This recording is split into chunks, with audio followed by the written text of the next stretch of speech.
Okay, we are on the record. Good evening, everyone. This is a caucus of the Jersey City Municipal Council. Today is Monday, October 26th in the year 2015. We had a scheduled 5:30 p.m. start. Allow me to take my phone out and silence it. My phone indicates that the time is 5:34 p.m. Present at roll call, we have Councilperson Gajewski, Ramchal Bagiano, Yun, here. Coleman, here. Rivera, here.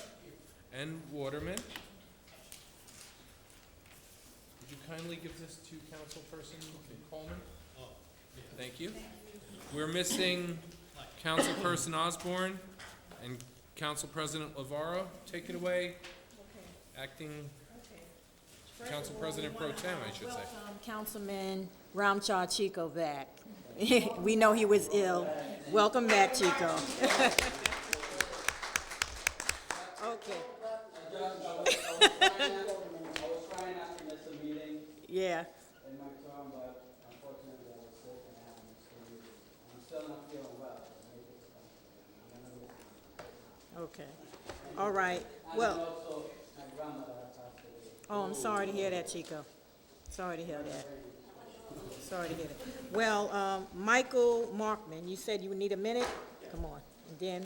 Good evening. My name is Michael Markman. I'm an educator, an author and illustrator of Surviving the Storm, a comic book which details how my family survived Hurricane Sandy. Come sit here. Should I say that again? Yeah. All right. Good evening. My name is Michael Markman. I'm an educator. I teach at PS5. I'm an art teacher. I'm the author and illustrator of Surviving a Storm, which details how my family survived Hurricane Sandy by using preparedness skills that my mother taught me when I was a little boy. The artwork from the book is on display here, as well as some of my students' artwork, and as well as some of my own artwork. This Friday, we're going to have the Resident Response Center is going to have a Remembering Sandy and Preparedness Fair. I will be speaking. People who went through different situations will be giving testimonies. The Jersey City Office of Emergency Management, Hudson County Incinerator Authority, PSEG, Boys and Girls Club, and a lot of other folks will be here, and my work will be on display as well. Thank you.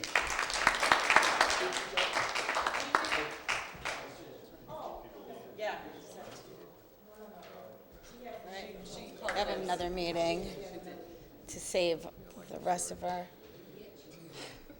unless something's been put on the agenda to save us. But I don't. So I have two resolutions. The first one, I don't even know the movie theater. Oh, is the movie theater on there? Yeah. All right. Oh. That's good. Oh. Well, first you want to go in order? We have the Department of Health and Human Services to accept grant funds from the state for the Division of HIV, TD, and TB services for HIV counseling and testing services. That's J and J. J. All right, so that is that we've received new monies from the state. They came into new money through Ryan White, and they're going to be funding HIV counselor for us, which is great because we're rolling up to World AIDS Day, December 1st, and we can leverage that money to do more HIV counseling in the community. Any questions? No. Next. Okay, so next,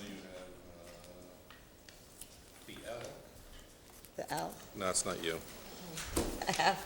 O is the I will do the movie O theaters. first. The movie theaters. Many of you know that we've been having, should you want to read the whole thing, Robert? It's a or- resolution authorizing an agreement with AMC Newport for the rental of theaters for senior citizens for Stacy's department. And it's about time. Under the RRC, relationship was made with Hudson Cinemas when the senior affairs moved back to HHS. We kind of received a series of complaints along with some serious health violations and we would like to move the movies back to Newport. So these are hot off the presses. If you approve this on Wednesday, I'm going to leave them with Margaret. So when you hopefully approve to move these back to Newport, there are flyers ready for distribution. 3060 Kennedy Boulevard, because those people have been after this for over a year and a half. Great. So, yeah, any group, obviously 5 or more in a group, the buses come and pick them up. There's discounted parking for Jersey City residents, and it's the first Tuesday of every month. No, they're basically being held until you pass the resolution. So then there's the next one, is the gift. It should be on there, a gift of books. Yeah. We do have that resolution, let me find it. It's Legacy Book F. Yes. Accepting a gift from new legacy books. So that is 10F. 10F. So this week is National Lead Awareness Week, Lead Poisoning Prevention. And this Thursday, we are hosting a Lead-Free Kids for Healthy Future event in the Chambers from 12 to 4. And we're going to be giving away books that were donated to that event. So we needed to do a resolution to be able, it's somewhere in the ballpark of $2,000, but until we get the actual books, yeah.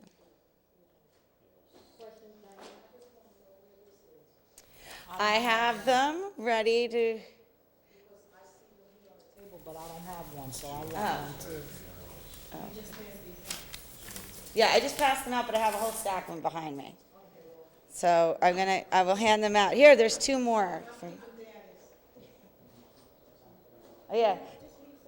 Yeah, I'm gonna leave a whole bag of stuff with Margaret. So this is for that. And then just a reminder, there's 2 more days of senior flu shots. October 28th at Gray Senior Center and November 4th at Maureen Collier Senior Center.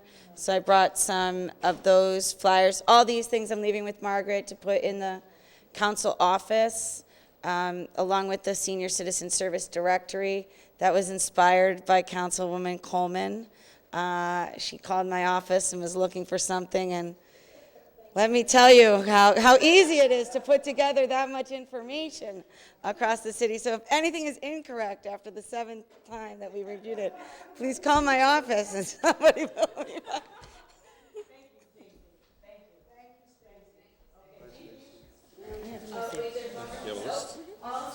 They didn't sign it. We're not giving up Halloween They only have one item. senior I center. don't care what's in here. But we are here. First come, first serve. They're learning to give him time. We have to sit through it all. Think of it that way. Yes, please.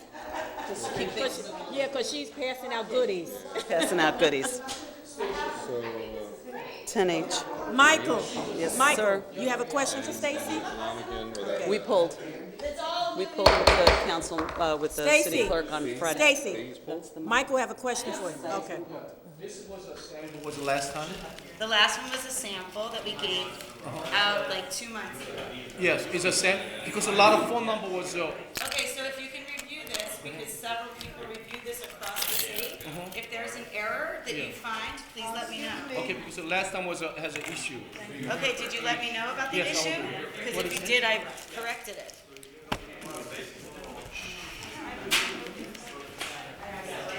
Lightsabers. We all are. All right, everyone settle down, one meeting, please. This is a resolution of the council authorizing the acceptance and execution of HUD entitlement grants for the CDBG, ESG, HAQA, and home authorizing program contracts under the HUD entitlement program for the program year April 1, 2015 through March 31, 2016. We have Gigi Gazan here That's the 10. for 10H. Council council has seen this 2 prior times, so. Yeah. Yes. This is basically putting these programs into the budget now. Correct? Yes, sir, that is correct. Sorry? You saw it 2 prior times. I didn't see all of those names that was on the last list that I got. I just saw it the last time. So the second time that we saw it, which was in October, it was only to amend with the Westchester funds, which were funds that we were waiting for litigation. So the second one you saw should not have been significantly different and was not significantly different from the one from July. Just wanted to point that out. Any more questions?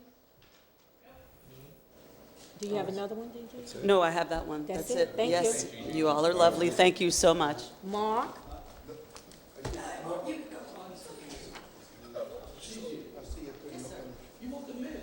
I'm the Assistant Director for the Community Division of Community Development. That's a side conversation you can have.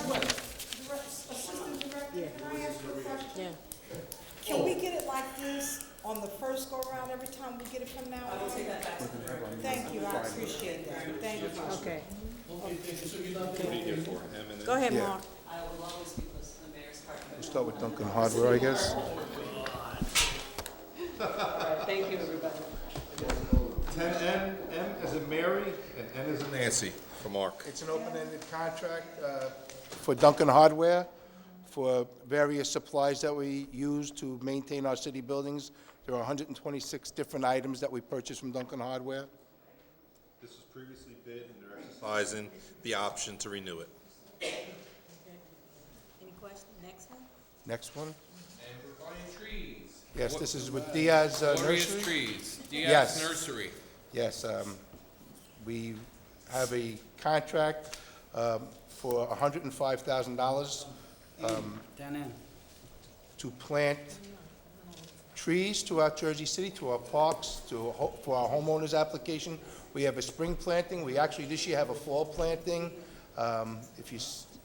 We are moving forward. We have a tree survey that I recently obtained, letting us know exactly what trees need to be pruned and trimmed and removed, and this will also help with the replacement of those trees.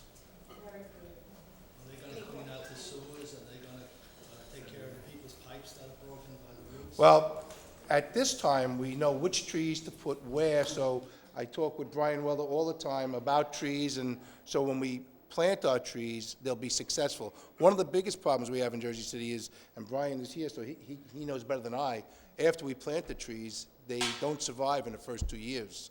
And that's the most important time for them to survive. So we plan on doing some things differently to make sure our tree survival rate is high in the 90s. And bag them, making the pit bigger, the right soil, the right tree, so it doesn't uproot the sidewalk, which is all a problem all the council people deal with on a day in and day out basis, sidewalks that are lifted. So doing it the right way, having the tree survey, working with architecture and Brian's landscape design people, really are going to make it a successful tree planting. No, Michael. Councilwoman. And then I just want to say thank you so much because we had a homeowner and a business owner that had a tree planted in front of their door by the city, and it grew, the roots grew up and pushed the sidewalk up and everything, and you guys were a wonderful help. You came, you told the person what they had to do so that you could come and remove it. In other words, you cut the stub first, but in order to remove the roots and everything, they had to do something to the sidewalk, and I'm just thankful that you guys were there right away to take care of it. Just on another note, if you even drive through the city and you take a look at all the empty tree pits that are out there, there are many tree pits that are out there that need trees in them. And working with Brian and getting the right tree, the right species, the right beginning care. One of the thoughts I had, and I've been working with Brian Platt from the innovation team, is perhaps putting a barcode on the newly planted trees so people can, with their smartphone, see what kind of tree it is, what care it needs, and the first 2 years to really partner with the community to get the trees taken care of. I think that's a great idea. Just to kind of piggyback on that a little bit. I think another thing is if I, as a homeowner, am paying for it, if I got a little one-pager, like, describing to me, hey, this, in the first 2 years, this is probably going to be when the tree survives. You're not here 5 helpful tips to help keep it alive, I think would also be helpful. The first 2 years are critical, and Brian, am I correct about that? So that's something we're trying to improve. So it would be great just to plant a lot of trees, but to have those trees survive and to have the right species of trees really important. So Brian, maybe you knows better than Mark for the trees. The size of the trees, you know what I'm saying? Because when they plant the trees, it's so skinny, thin one, you know, so when they tie up the dog, when the dog is run, they break the trees. So at least the minimum, you know, size of tree we have to be. Well, it's at least a minimum 3-inch diameter. We're not doing anything smaller than that in our tree plantings at all. That's the minimum. That's the minimum, yes. That's it? Thank you. Yes. Can we go off this agenda just for 2 minutes? Since we have Director Redfield here, BA, and Brian, I have an issue regarding the street paving list that we had the last time. I've been getting so much phone calls regarding promise that we promised constituents regarding the street getting paved. I spoke to Councilperson Gajewski earlier, actually a little while ago, and he says that the contractor is not, that won the bid, is not doing the job anymore, so we got to put it out back to bid. So let's take a step back. So yes, the council awarded the contract in the spring. Obviously, here we are in the fall. Nothing has begun. We have some serious doubts, you know, that the contractor will be able to complete the contract. There's a smaller contract that they began in the spring that they still haven't finished, much smaller. So we have our new municipal engineer. He's working with the law department. They are going through the contract that was awarded with a fine-tooth comb, looking, and we feel strongly that there is a way to cancel the contract.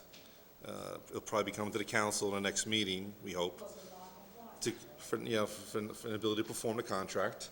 And then once we do that, whether or not they sue us, that's always a possibility, but we'll deal with the law department on that.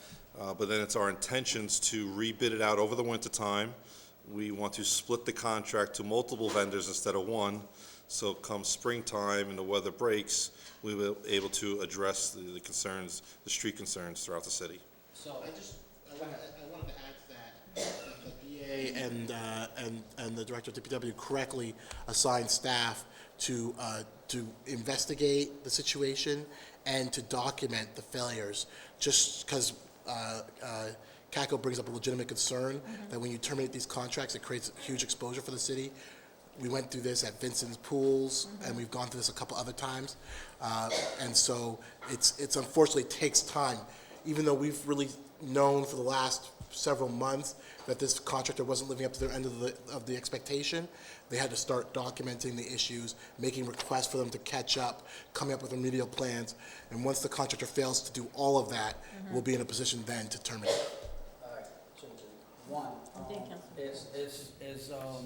is this going to be the same set of street that we have the list that's going to get paved? Is going to be, or is going to be a different list? How do we know about that?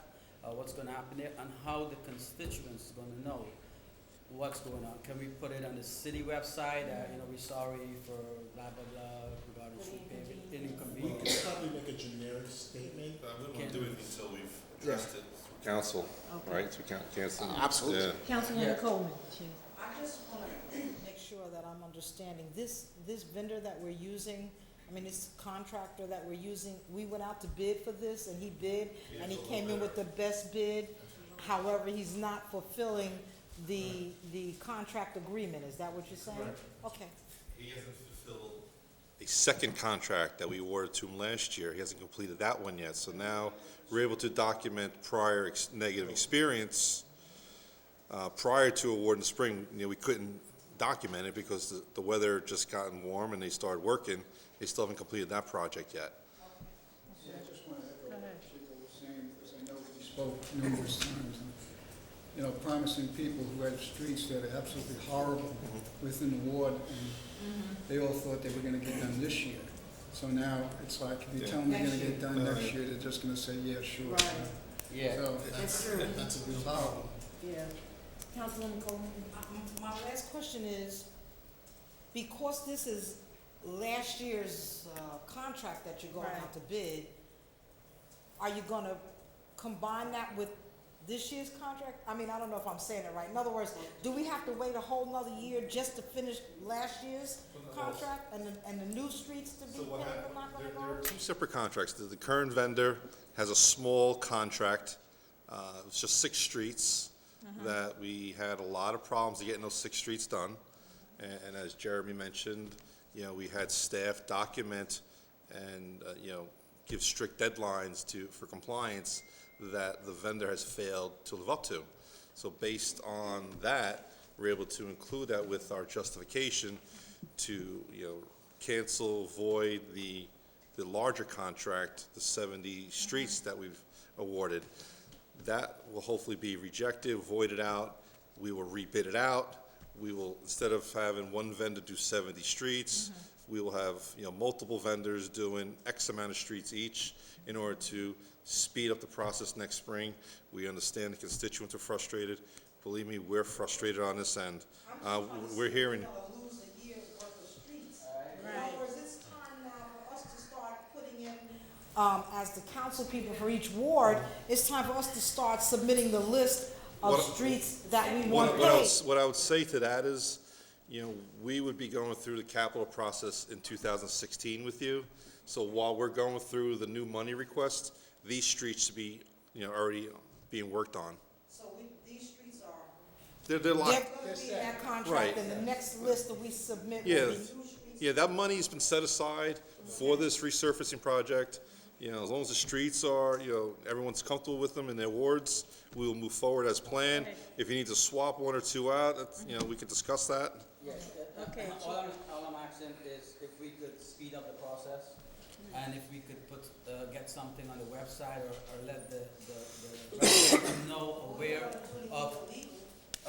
no, that I'm asking. I'm asking for us to speed the process up with the council, so we could have our meeting and we could talk to the BA and let the resident and know exactly what's going on, so they're gonna call you, call me, call Councilman Bogiano. You promised me Union Street and it's not done yet. What's going on here? So we have to let the resident aware of what's going on, why the process being held up.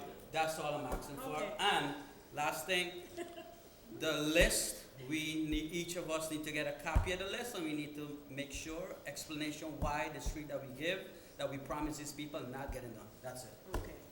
Okay, Mark? Is there anything else? Thank you, Mark. Thank you. Mary? Mary doesn't feel well. So, her voice. Go ahead, Mary.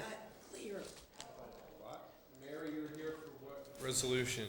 The ordinance 15-136, the changing of the hours of enforcement for the downtown permit areas, as well as extending it from 2 hours to 3 hours. Yeah, it's 4A. 4A. C. 4A. It essentially only affects the downtown zones, and it was something that Councilwoman Osborne was working towards moving forward. There's only been one question that's come up, and Councilwoman, I know, have you been involved with Pat Logan from Traffic and Engineering? Zone 3, the Essex Street, was resident only, and I know Pat Logan has been speaking with Joanne Monahan from the Law Department to clarify whether or not the resident-only section was supposed to be changed, or it was supposed to fall under the new. I think we should leave it for now. Because it is codified where it's resident only certain hours, and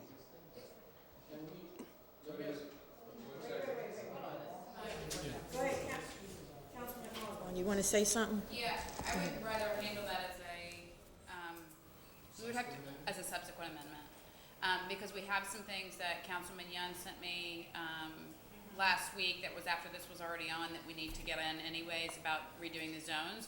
So, like, this is gonna be ongoing. There's so many recommendations that came out of the parking committee and so many things that we have discussed that it's gonna be ongoing. There's several ideas, so I think we should just put this on the next time with some of the changes that Councilman Young Yeah, wants. as long as we, as the same page. Yeah. Only our concern is that, My only question, that is, Yeah.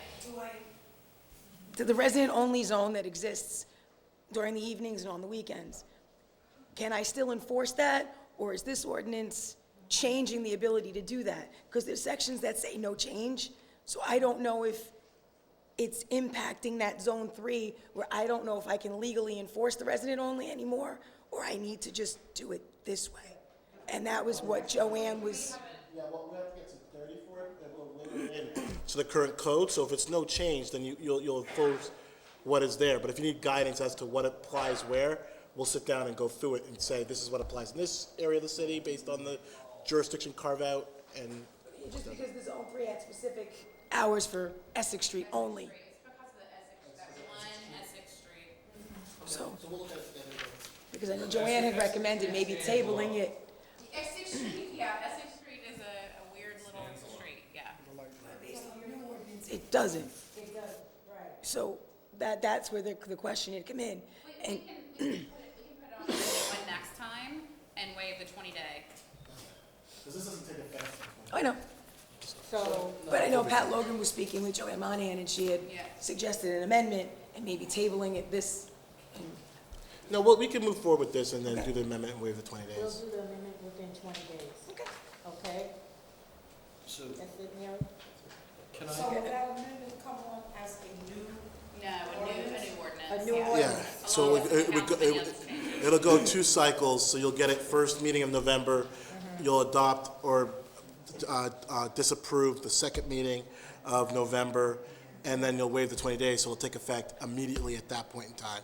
This ordinance, assuming you adopt it on Wednesday, will take effect 20 days, so there'll be like a 1-week period where there'll be a gap, but, Just ramp up the old one. yeah, we'll just make it work. So you got clarity? so this is just the first step for the process of the There- change of policy. Yeah, Yes, we have. you and I need to meet so that you can see all the recommendations that we were working on. There's there's several. This was just the first one, because we didn't want to introduce everything at once because it would be overwhelming to people. Yeah, this is amazing. So, actually, Mary, thank you for your good jobs. I really appreciate your, effort. But what's the problem is that here's a list, what we have. There's a list, and we actually paint the streets. If we see that they're purple, that's here's a list on there. But actually, Jersey Parking Authority, your list is, what do they call it, the red color. So it's a big difference we have now. What city ordinance say and what you have the list. So they have some problem, but as you say, it's just part of the processing, are willing to go, you know what I'm saying? But we gotta have to look into a lot of other issues, Yeah. because like some area of the non-residential parking for almost $2,000 a year is a fine. But if it's a small, like neighbor shopping, it's like a Central Avenue, the employees, they're not leaving Jersey, they live out of zone. When they get the permit, they only make $15,000, $20,000 a year. If asked them pay $2,000, so street parking is a lot, you know what I'm saying? So we have to look into, or just thought it would be based on downtown and the neighborhood shopping districts, So it only have to be, we didn't even put that on for now. yes, so we have to So, be, because we know it needs further discussion. So Right. that's, Yes. that's exactly why we're breaking them up into smaller ordinances, because if we put quite frankly, if we put everything into one ordinance, there'd probably be one council person who had a problem with one thing each. Yeah. We couldn't get anything done. so that is a concern, and actually, who is the parking committee, you and who else? Chico's, right? So we're gonna Mary. provide all our concern, Yeah, you know what I'm saying? absolutely. So we'll look into that, okay? All right, good. Yep. Yeah, I'm fine with that. Did you have a question? Oh, yeah, I'd just like to ask you, Mary, are they mailing out the renewals for the parking permits? They are. We've actually had some issues with the mailroom. We mail them out the second week of the month, then second, third week of the month. People aren't getting them till like the third week of the following month. I don't know if it's because it's in bulk. I did speak with Steve Miller. So we're mailing them out on the same time frame. We do mail them out almost a month in advance. I don't know why people aren't getting them. Well, everything goes to the mailroom. So once they pick it up, I don't know if it's them or it's the post office. So. I received a call from a constituent in an area. In order to have residential-only parking, and they submit an application, you guys review it and all that kind of stuff, how much does each resident have to pay for a sticker? $15. Okay. For how long is that for? It's a 1-year. 1 year? Okay. So do me a favor, Chief Gwendolyn. Rich, No. Okay. When we have next committee meeting, can I Okay. so I can, okay. Thank you. I asked for your aid and my aid to get time on the calendar for us to meet. Yes. Yeah. Please, Absolutely. when you set up our. Yeah, but we should pre-meet. Hodelick and Morrison? Yep. Okay, 10T. Maureen is here about 10T. It's an agreement with Hodelick and Morrison Professional Association, Certified Public Accountants. Want to tell us what they're going to do, Maureen? Basically, what I'm doing is hiring them to audit a pilot. I haven't decided which one yet. We have some coming offline. I have a few ideas on which one I'd like to tap, but we're still reviewing them. But it's to actually get a contract with somebody so that before some of the pilots come off, we can actually do an audit on them. And we've done this in the past. Yeah, we've done it in the past on multiple ones. I mean, some of them generate money. Some of them actually clarify issues with like Section 8 and different issues we've had. And then other ones we've done audits on actually gives us, like we have some market rate rentals downtown. What they do is they lease out floors to corporate entities who then we go in and tap for hotel tax. So we get, some different information from different projects. Based on financial agreement, so when the city of Jersey hire the audit to look at their bill and the cost of they're supposed to pay, not city of Jersey. It's not, that's only in the new financial agreement. Some of them, you have to remember, Michael, we have some of these projects that have been on for 20 years. They're coming offline. That was not something that was in their agreements back then. That's only new going forward that we include in there that if we're going to audit you, that you have to pay the fee for the audit. That is not in the past. You have some of them that are 30 years that are coming off, some that are 20 years coming off, and that was not in the agreement. So I think it's... Then we have like around 150 pilot firm out there, Yeah. and then we pay amount of $20,000. They're looking to all financial, the state 150. 20,000 is so cheap. No, we're only doing one or two. So what happens is, I'm not doing all of them. I've done some of them in the past. What we do is we pick one or two that are expiring. Their abatements are expiring. So before they expire, I want to make sure that they're clean. They've paid us everything they have. Yes, that's all. But if they're financial, they're responsible for that, they pick up the tab, right? Yes. We get the reimbursement from them. Yes. Okay. Okay? Thank you. I think that's all I got. Brian, are you here for Element Architecture Group? Yes, 10U. That's 10U. Element Architecture Group in connection with the design and construction administration services for the historic preservation of City Hall, front and side entrance stairs rehabilitation. That pretty much says it all. We have to hire a historic preservation architect, and the chosen architect is the lowest responsible respondent to the RFP that we put out. And the condition of the stairs really can't be put off much longer, so I'm hoping that we can move forward with this project. Why do we need somebody to come in and tell us about the steps? I mean, why can't we just see what's there and replace it? Well, actually, Councilman, we historically have done that on the front steps over and over and over again, to a point now where the substrate and conditions that are beneath really cannot be fixed anymore with just a Band-Aid. They're virtually structurally unsound, and that goes the same for the side steps that are currently not even used. Well, This one is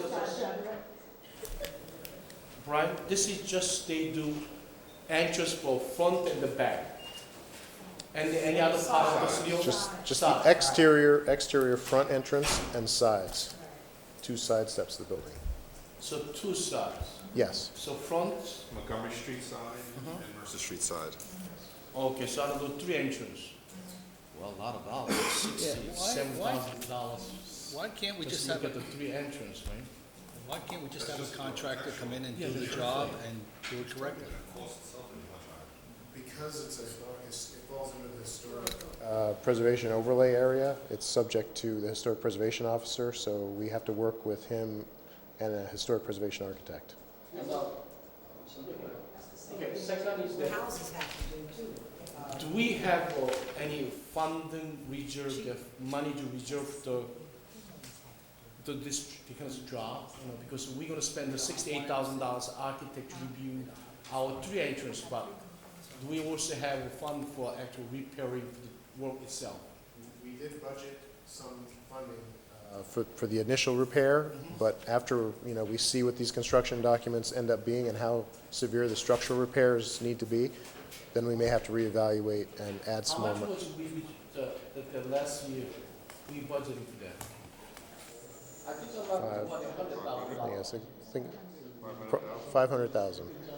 500 in the capital ordinance? Yes, I think we reserved $100,000 for capital improvement of the city hall entrance, that's what I understand.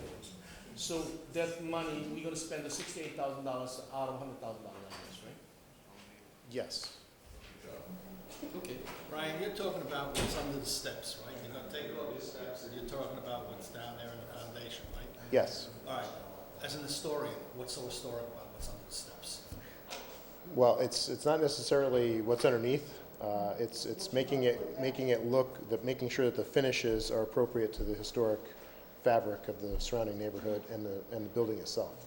That's the same thing homeowners are dealing with right Yes. now with the historic preservation Yes. designation that we approved. That's correct. You see, underneath, when someone wants to remodel inside their house, they don't go to the historic commission, basically, all right? So this is underground.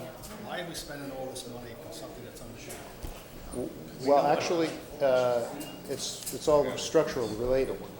We can't just put a new surface on and then have it be sinking or failing if we're going to be spending a lot of money fixing it, because it's been repaired haphazardly for over the last several centuries, basically. No, what I'm saying is, you have a contractor come in, he removes the steps, the marble on the steps or whatever they are, the granite. He sees what the foundation is, he fixes the foundation and repairs it, and puts the steps back to the way they were. And historically, they're the same steps. What's underground is like, he has to, the contractor, to bring in an engineer to say, you have to do this when we get a line. Well, actually, we do need a structural engineer to make sure that everything doesn't move, because everything's on pilings and really ancient foundation. So we just want to make sure that we only have to do this once. So the state, everybody has to approve of it, and we just want to make sure we do it once. Is this gonna become another apple tree house, spending $600 million, or $2 million, or $3 million, like, and we hear the same story? That's a huge footprint. Those stairs are a huge footprint. They are moving. No, that's it. Okay. Thank you, Brian. Matt?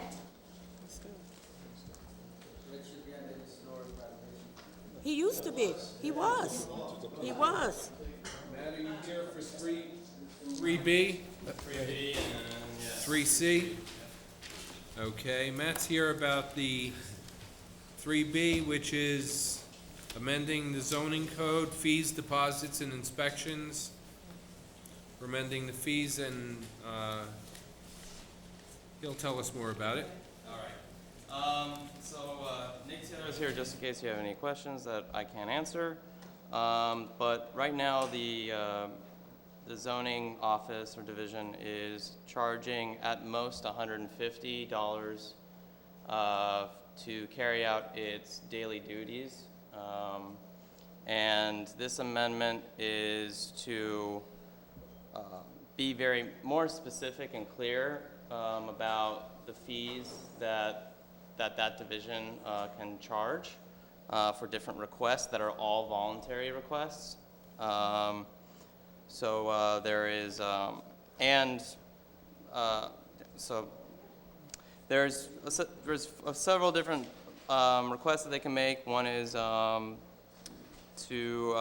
plan review and determination, a certificate of occupancy review, zoning determination, and then a pre-existing curb cut determination. And then the only other small thing that is outside of zoning that planning is choosing to add as part of this amendment ordinance is an administrative amendment. That pertains to a planning board or zoning board application that has just a very minimal change to a development application, like brick color or something else that's of small significance. So before we weren't charging anything, this would just charge a nominal fee to make sure that we're not, that everything's just cut and dry here. No, we did not. That might be something, Estimated revenue about 150,000. Can I add a question? Yes. What I mean zoning determination, so in other words, somebody called the zoning department, let's say, can I build a 3-story building in my location? So, just one simplification. They have to fill out the application to have $100, or just zoning officer look at the book, no, you cannot, or yes or no. What do they mean, the zoning determination for the fee? Nick, do you want to come? Yeah. You know what I'm saying? Because a lot of people call your office problem. So ask a very simple question, can I, As wonderful as it is to speak to us, we don't charge for that. The fees are only when we have to issue formal determination letters. That's when the fees kick in. We'd been hanging our hat on something that was very old and not really geared for the operation of the zoning office, and we just felt, given the fact that the city is busier than ever and growing in leaps and bounds, we needed to clarify it and just make it more understandable for people when they say, well, why am I charged $25, or why am I charged $100? Now, there's going to be nothing left to the imagination. So now, if we do this way, what kind of revenue increase are you expecting? About $150 a year. $150,000 a year. Which would probably cover about half of our operating budget. Half of their operating budget. Okay, because we understand that joining your department is short of manpower, It's ridiculously short. See, that's what I'm saying. And this isn't going to help that. This is more to let the public have a clearer picture of what we're doing, why we're charging them what we're charging them. And we're only charging them 100, by the way, not 150. I felt that 150 was a little too high. So we're only charging them 100. So my concern is that if we're able to increase $150,000 a year, that fund should be helped that your department hire extra joining officers processing more faster, That's the way it should Unfortunately, for the past 5 years, my budget has shrunk. I don't know why, but it would ultimately be nice if this money could be used to improve and beef up the zoning division. It's ridiculously busy. Everything that goes to the building department comes to our office first, yet we don't really have adequate staff to handle it, especially as far as field men, as far as inspectors. Right. So every little bit helps. I didn't want to gouge the developers, the builders, the homeowners, but we need to charge something, and I think 100 is fair. So the VA, what is your plan for? We have $150,000 more revenue, and as you heard that their budget is a shrink, and they short of the steps. Can we use? You are the one actually put all the numbers. Can we encourage that they put more manpower to increase the municipal services citywide? So when I meet with the department directors in the coming months over the 2016 budget, that'll obviously be one of the discussions we have to see if we can hire additional personnel who are revenue-generating personnel to help offset their costs. I mean, I definitely encourage that. Inspectors, like Nikki, has been doing a great job with the minimal staff that he's had. But it's a challenge. Things have been so challenging, we've been thinking about putting in a salad bar just to generate a little bit of revenue. But if we can do this, this is a major step forward. So is this gonna go through, this gotta go through zoning and all of that? So this went to the planning board and they recommended it to council. Okay. Yes. I mean, planning. All right, let's go on to the amendments. Sorry. No, I think this is great, and Nick always come up with great ideas, and I think finally, I think you're gonna get something done. Support. Because you really do need help in that department. I've been there many days, and he's struggling a lot. If anything we could do, BA, to help the department. So that's, Thank you, thank you, thank you. Thank you. Thank you. All right, Okay. moving on to the next You're the ordinance, best. the R3 Thanks, buddy. multifamily mid-rise district. An amendment to the land development ordinance. That's C, 3C, the next. This was also.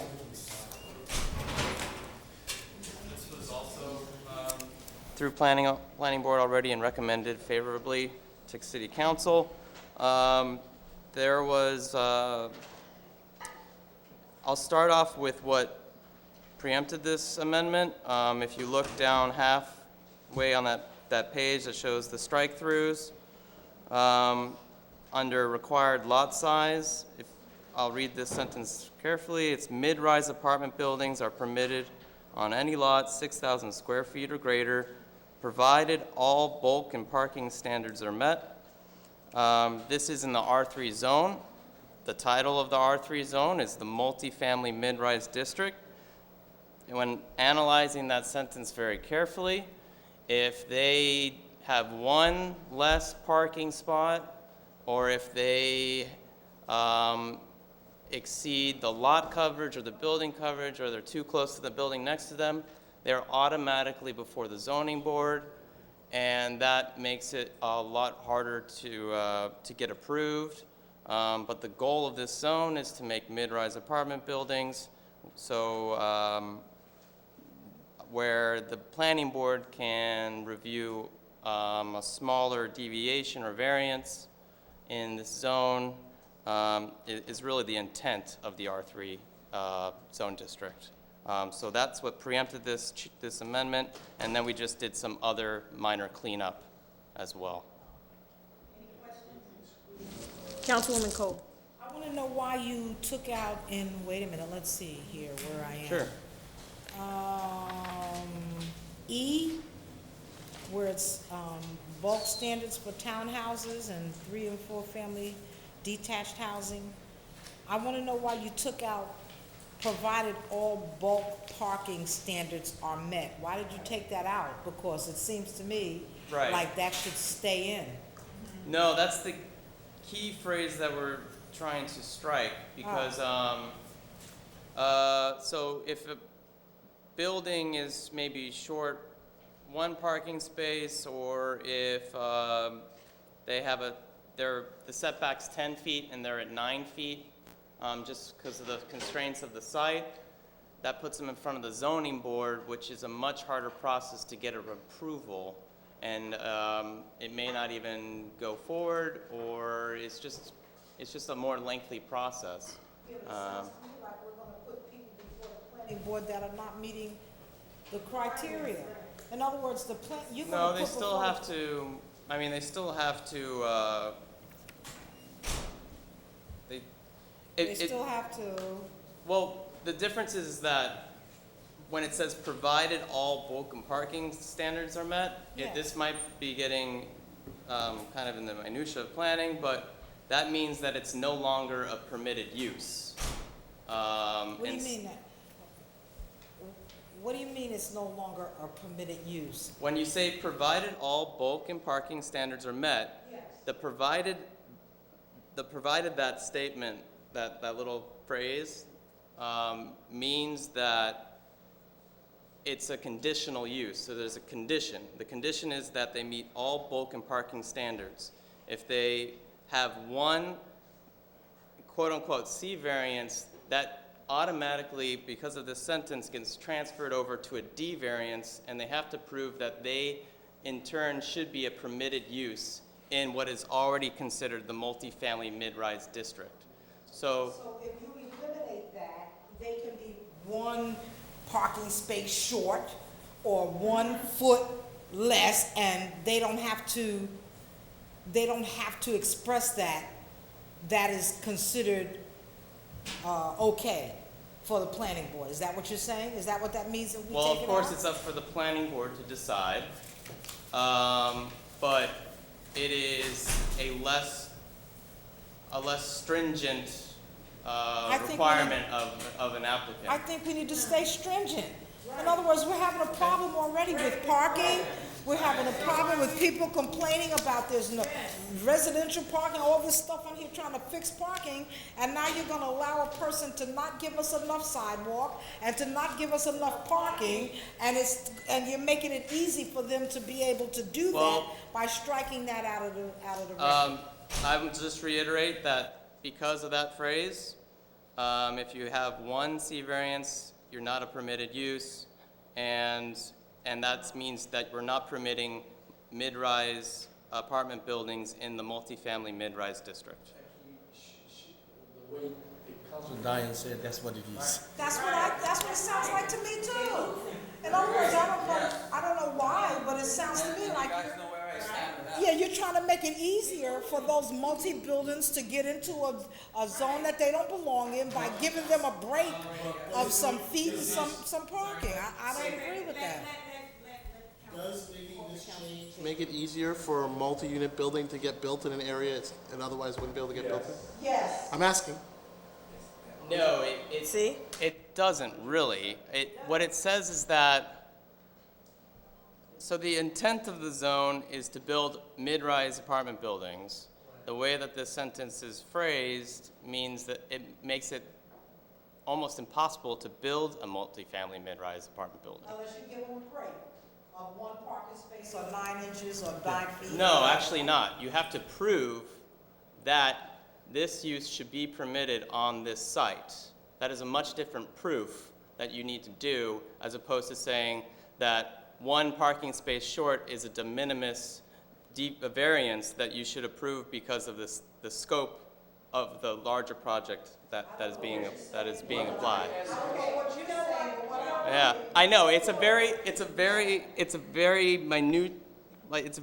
the minutia of planning here. I'm trying my best to explain it here. And go over this, because right now, I don't want to spend all night with this, but this do need to be explained more. And so maybe we need to table. Could we write a clearer? Can we write a clearer? I'll write a clearer memo, and then I'll but even be clearer happy to meet language. with anyone that wants to go over it. Even clearer language actually in the code, so that it's a little clearer, even from the plain language of the code, what exactly it is we're trying to achieve. So if it's that we want to enable a building to be built with less parking, then why don't we just say that what it is that a mid-rise building would have to have in the parking section? I mean, I don't want to get, and I probably shouldn't have mentioned parking, because actually this zone has a very loose parking requirements. It's actually very easy to meet the parking requirements. Where it's hard to meet is on some of the setbacks. So actually the parking. You struck the parking, so Wait a minute, Cole. Let Councilman Ramchaw speak, because I think we just want to do. Let me just say, I'm a big advocate for parking, and you know where? Yeah, you know where? Oh my, yeah, I got beat. So I totally agree with Councilwoman Coleman 100%. This is going to be withdrawn? Can we withdraw this? Yeah. We need to. Over the next 2 weeks, we'll let Matt, can I ask you something? Does this also mean you could put up an 8-story building amongst 1 and 2 family homes? Well, no, this is only in the R3 zone. So that's where these buildings are zoned to be. Guys, let's not spend any more time on this. And me. I don't understand why he's taking out the parking, so Right, I would not vote for it. Okay. That's it, that's done. That was easy. Ben. Hey. Bob, keep it this way. Councilwoman. We have had enough. My ward, your ward, his ward, his ward. K, resolution 10K. That's the cooperation agreement with the JCRA for Berry Lane Park, implementing the Morris Canal redevelopment plan, K. Thank you. This is, as you know, the agency's been working very hard on constructing Berry Lane Park. We're currently in phase 4 of the park. It will be completed by the end of this calendar year, the current phase. This money would be for a future phase next spring, the pavilion or the bathrooms house, if you will, as well as a skate park. So we've been collecting various funds, grants, capital monies for that construction phase in the springtime. Could you tell me how many millions in this park already? No, it's higher than 22. You're well over 30 million, right? Almost as much as the average. Yeah. I mean, this is $2 million more. So How about putting money into the Lowe's Theater or something like that, or into one of the other things? Yeah, we tried to. Yeah, you The, tried to. No, you- as of today, phases 2 through 4, which is the construction of the park, leaving aside the acquisition, the environmental remediation, we spent about $7.4 million. And through the end of this calendar year, I expect to spend another $3.4 million. So that'll complete phase 4 of the park. Are you responsible for the actual construction of Berry Lane Park? Yes. So, just a quick little thing. On that baseball field, right? The foul poles? Yeah. Yeah. You're gonna have to take them out. We've looked at, we talked to some people in recreation, if we can put pads on them or if we should move them to the outside. But I know the issue. The pads make it an illegal play. So you have to take the foul pole out. They and make move it an illegal play? Yeah, How if so? you put pad, you change the dimensions. So the dimensions that you have on the fence is not. Oh, if it So- hits the pad, you so mean? if it hits the pad, or if it hits the pad, it's a foul ball. But if it hits the foul pole, it's on play. So it's a huge problem. If it, and it doesn't, yeah, okay. All All right. Ask Danny about a Hey. baseball. He didn't say nothing about the park, but he know about A baseball, he's a coach. That's what it is. Anything else? We recognized it, and those were done with an earlier phase of construction. Contractor went and laid the fence out. It was off for like 2 feet. They were following their nice arc. What can I tell you? Do me a favor, these are down in my stuff, but we councilman said. So when we always talk at the very park, millions and millions dollars go inside, invested. Do you a favor, can't you give us like a phase 1, how much we spend, phase 2, how much, 3, 4, 5, you know what I'm saying? And how many phase, you have that? Yeah, I have some information. I can Yes. discuss out to you. We don't know how many phases we have to go, you know, it's keep going. Oh, is that? I would just like to make a statement that, you know, we inherited this half done. Yeah. No, a third, a quarter of the way. So our goal was to not to lose the millions of dollars that have already been invested in it and to get it finished so that it can be utilized by the taxpayers. So it has been a heartache trying to get to that point. A lot of grants written and a lot of things that we had to do that wasn't anticipated, but then, what was, am I right, a quarter maybe when this administration went in, or was it that much of the park done? We were just doing the remediation, yeah. Yeah, We hadn't done any of and we had park already construction. spent $20 million. Oh, yeah. Before this administration You started. just said 7 million. She's Okay. saying 20 million. I'm saying I 30 said million. before this administration, No, I said for the park construction, phases 2 through 4, not including the acquisition and the remediation, we've spent $7.4 million. So that would have been from last summer, so when we started the phases 2 and 3, and this year was phase 4. That value was up to 12 million, and then how much for the remediation and everything? We were talking over $30 million, this whole project, and all the scope of the whole project. Yes. I mean, Yeah, from- $30 from- million, from- well, there's a million other things in Jersey City. Yeah, but this land had to be remediated. Yeah, yeah, Councilman, this is, So the bulk of the cost is to making it land that can be used. That's what we're doing. Oh, did they pay for it? PPG paid for the bulk of the environmental remediation. Oh, no, About yeah, that I'm not familiar with. But PPG paid the lion's share of the remediation costs for the removal of the hexavalent chromium. And if you look at the funding sources, and again, I didn't go back to 2007 with the acquisition and the remediation and provide those costs here. But the funding source for the park construction that's listed here on this sheet of paper, if you look at the distribution of where the funding sources are coming from, the majority of it is from sources other than Jersey City taxpayers. It's federal sources, it's county sources, it's private sources. So That's like saying, a big politician once said to me, hey, Richie, what are you worried about paving these roads? It's state money. I said, well, we pay state taxes, don't we? It doesn't matter where the money's coming from. There are so many projects in this city that should be being done. And if you're talking about a total of over the years, $30 million that went into this, it's unbelievable. So I can understand the frustration of the council, but this was before we got in office, so we really got to complete it. Just like the West District, same situation. We didn't like, but we still had to pay because it wasn't done right. This is the same situation with Berry Lane Park. So we got to complete it. We just got to get it done now, even though we don't like it, but this is something we have to do. We don't like it. We don't like it, but we have to. Money that should be spent elsewhere. You know, if I don't like money being spent on the lows, I can say, well, I want the streets fixed in Ward A. So, I don't know where we're at. Yeah, but you already spent Yeah. $27 million, so what are you gonna do, just leave $20 million sitting there, unfinished, unused, not representing anything to the people of the community? To me, that doesn't make sense. If So you no, already, end if of you my already question is invested that- that money, you need, just like the West District, just like she said. You invested that money, you have to finish it. Go ahead, Michael. yeah, how much more Wrap in it the up. future? Yeah. If you look at phase 4 anticipated costs, this is what I'm, based on current estimates, is right there, the $4.9 million.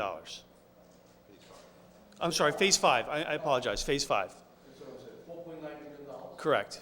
Then now in the future, if we spend another $4.5 to $5 million, they will complete, right? That will complete the park itself, yes. Park itself, right? Yep. So we Other than maintenance and operating type costs, but, that's something else. yeah. So when we able to finish that, phase 4? Phase 4, Phase 5. Phase 5. if we get the funding, it'll be done next calendar year, Next calendar year, 2016. 2016. Yeah. Okay. Yeah, and again, that's these are my projected costs right now based on the contractor estimates, the current contract we have on site. We asked them for prices. This is what they came back with. We don't have that now, so we're gonna close up this construction cycle, this contract. We'll put it out to bid over the winter for the start in the springtime. Okay. Yep. All right, I'll take it from the Which top. one? Resolution what?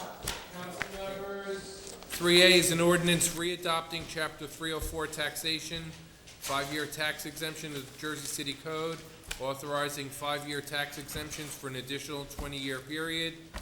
This is required so that we can continue our tax exemption program. B and C we did already. D is an ordinance. Yes, C is withdrawn. C is withdrawn. D is an ordinance providing for a special emergency appropriation of $8 million. Can I? Wait, permit me to finish. For the payment of contractually required severance liabilities resulting from the retirement of city employees. This is the retiree payouts to police, fire, and civilians, the annual request to the council to do a special emergency note. The notes get paid back in 5 equal installments over the 5 following budget years, as opposed to including $8 million in the budget. So in other words, we have to issue $8 million loan. Up to, so Up to. right now, We've paid out approximately 7 million with 2 months to go. So depending on what the retirements are in November and December, if we only pay out 7 million, then we'll only ask for 7 million. But we just ask for authorization up to $8 million. See, now my question is that, instead we issue $8 million in loans, right? When I see that the audit books, right? When I see the audit book, 2014, actually, city collects $16 million extra revenue, because more than what we expect. We budgeted, the revenue budget so much, but actually because the economy was so good, City of New Jersey have an extra $16 million revenue increase last year, because I don't know, 2014, end of 2014. When I see that, the book, this is the audit book. Correct. So why we have 2014, if we have a $16 million extra revenue, and then why we have to be issue $8 million note? If we have $16 million, You're misreading something, Councilman. Is that right? I would like, we did, yeah, we did not realize an extra $60 million in revenue. 16. 16. Yes. Well, that's got to replenish the revenue, the surplus used in the prior year's budget. No. Actually, I'm not going to discuss it with you here. Right. Okay. Audit books, page 15. Yeah, can't you, you know what I'm saying? Right. That's what I understand, because excess revenue was a $16 million we have at end of 2014. Okay. So if we have that, while instead we use part of the $60 million, while we have to issue $8 million more. Page 15 this one, okay? All right, we'll talk about it. Yeah. Okay. But just so for comparison purposes, so you understand. So we've done this over multiple years now. So in this year's budget, 2015, $7.1 million was included in the budget to pay off these notes. So it's kind of people say we're not budgeting for it, but we are kind of paying the same number down each year. So, and like I said, it gets paid off in 5 equal installments. So, next year we're scheduled to pay at this point 5.3, plus if this ordinance gets paid, another 20% on the $8 million. So, okay. Yeah, we'll discuss it. Absolutely. Go ahead, Councilwoman Coleman. Didn't we do this last year? We've been asking for it every year. This has been done since 2011, 2012, 2010, 2011. It got defeated in 2012, and then we did it again in 13 and 14. Okay, next we have a 6th amendment to the lease with Journal Square Plaza for 1 Journal Square to amend the term. F is an ordinance approving a tax exemption for Ocean Towers preservation pursuant to the New Jersey Housing Mortgage and Finance Agency law, and to the termination of the existing tax exemption with Ocean Towers Associates LP, Mount Carmel Guild. So, Councilwoman Coleman, excuse me, corporate counsel, is this the developer that I sent up to you? Yes, ma'am. Did you fix it? We looked at it closely. I believe they were working with the mayor's office already on something. And I guess the issue they wanted to make sure is that there was something specific about the term, and what we did, which was the idea came from tax collection, was what we did, and the idea came from tax collection, was we got a guarantee that no matter what we do in this amendment, they will not pay anything less than what they're paying today. That's what I wanted to make sure, because Yes. it sounded to me like they were asking for a less percent charge, fee or service fee or whatever you call it. They did ask for a partial. And I just wanted to make sure that less percent was not going to hurt the city in any kind of way or take away any revenue from the city. And if you said that that's okay, then I was all right with everything else. I just wanted to make sure that their lesser percent was not going to cause us a loss of revenue.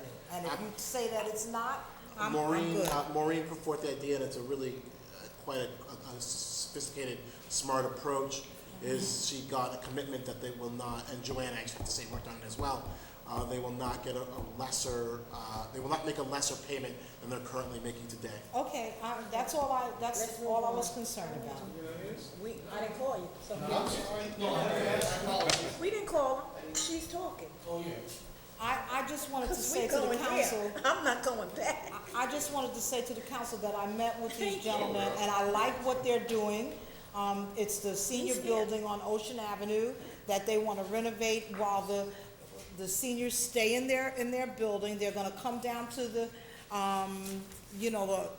public area during the day while their apartments are renovated, and then they're gonna be able to go home, and I'm happy with that. The only part I had a problem with was that the percentage that they were asking for is less than the percentage that they were currently paying, and I was not gonna make a determination that that's okay. If the city is gonna lose revenue, then we couldn't go with it, so I sent them to legal so that Jeremy could confirm whether it was okay. And if Jeremy says that we're not gonna lose any money, then I'm happy that you guys are doing the senior building. Good luck, and I hope it gets done in a hurry. Thank you. I'll go right to resolutions. I didn't. Oh, you have a question? Go Yeah. ahead. Maybe I can ask corporation counsel. council's here. You know, I see that the financial agreement, they're supposed to be attached like That's the corporation house. the corporate, oh, okay.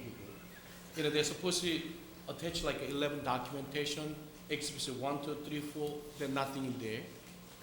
And another one. Are you saying the financial agreement wasn't attached to the document? No, the financial agreement attached there.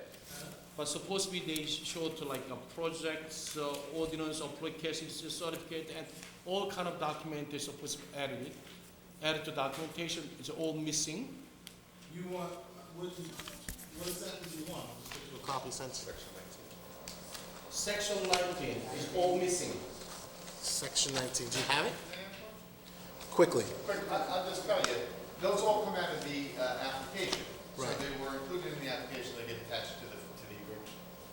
So he wants a copy, so you Jeremy, just give want- him a copy. Yeah, because every financial agreement is supposed to be attached all those things. Okay. So Councilman, we don't, Right, speak we'll to get it. him, because he's We'll- supposed to present it to we'll- us, we'll not get it- him. We'll get it for you. We have the application. It's always available for viewing. We try to avoid photocopying. It can be an immense amount of documents. We try to avoid photocopying that every time because it's one, costly, and two, it's bad for the environment. But if you ever want to see those documents, we have them. So when you get your packet, if you want to see something, I can get it to you in one form or another. So if you want to see them, we'll get them for you. Yeah, Okay. Another one is that they changed ownership is 1983. From the Mount Carmel Bridge conveyed ownership to Ocean Tower Association. 1983, as I understand, when they changed ownership 1980 special tax amendment, I think they have to pay 10% to change fee, correct? Not in 83. Not 80, what was that? That was in the 90s. And this is an affordable housing. An affordable housing. So they waived it?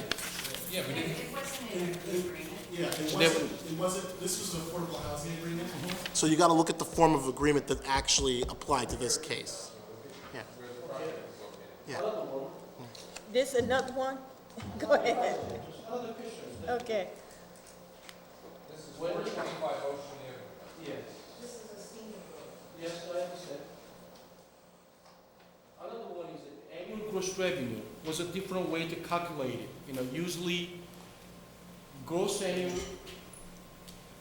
gross revenues, they have no deduction, even though gas, electric. So there's a couple things to know about annual gross revenue. Depending on the statutory framework at the time, it could be a different definition, or the parties could agree to a different definition. So you got to just look at whatever the financial agreement says for annual gross revenue, and that's how it's calculated on. And if there's an issue, trust me when I tell you, Maureen takes a look at what their numbers are, and she'll audit them if she thinks there's a problem with how they're calculating it. Okay. All right. All right, so just I need more documentation, you know. So municipal costs and so on, so, okay, yeah. Because he doesn't, he gives it to Jeremy, Jeremy gives I'll it to take you. it from the top. Thank A, we've received new grants, so we're inserting special items revenue and making appropriations in our current budget. B, approving the corrective action plan,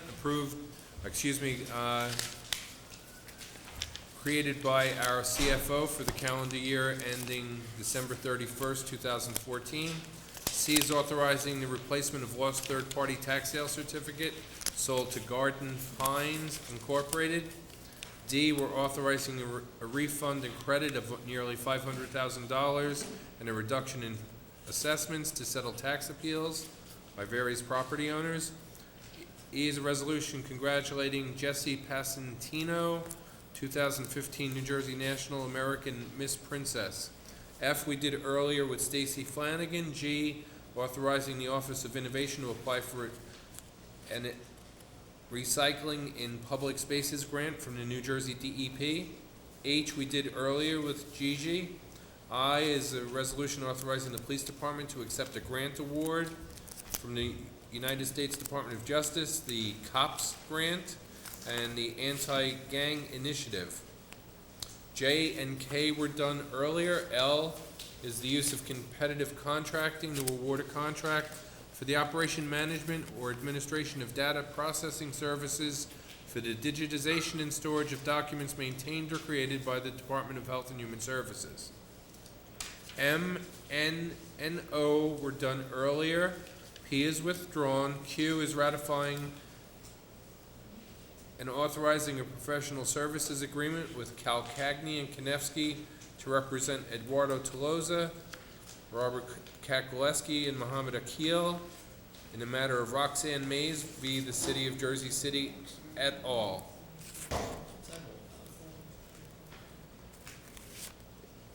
Nothing we're going to talk about in an open session. R is ratifying and authorizing a professional service agreement with Brad Eichler to represent Mayors Fulop, Robert Kakoleski, Philip Zaki, Joseph Connors. Connors or Connor? Connors. Gotta put an S there. Rich Borgiano. And the City of Jersey City in the matter of David Goldrich versus the City of Jersey City. S, authorizing a professional services agreement with Shane, Schaefer, and Raffanello. It's amending it to provide legal services to represent the city in the matter of Realty Appraisal Company versus the City of Jersey City. We did 10T and 10U. 10B is a resolution authorizing a professional services agreement with Gluck Walroth to provide legal counsel, bond counsel to the City of Jersey City. But V is can you explain a little bit, because I think we did a couple of these. It was withdrawn. Which one? Yeah. Walroth is a long-serving bond counsel for the city. W is a resolution congratulating or celebrating the 140th anniversary of Maloney's Meat Market.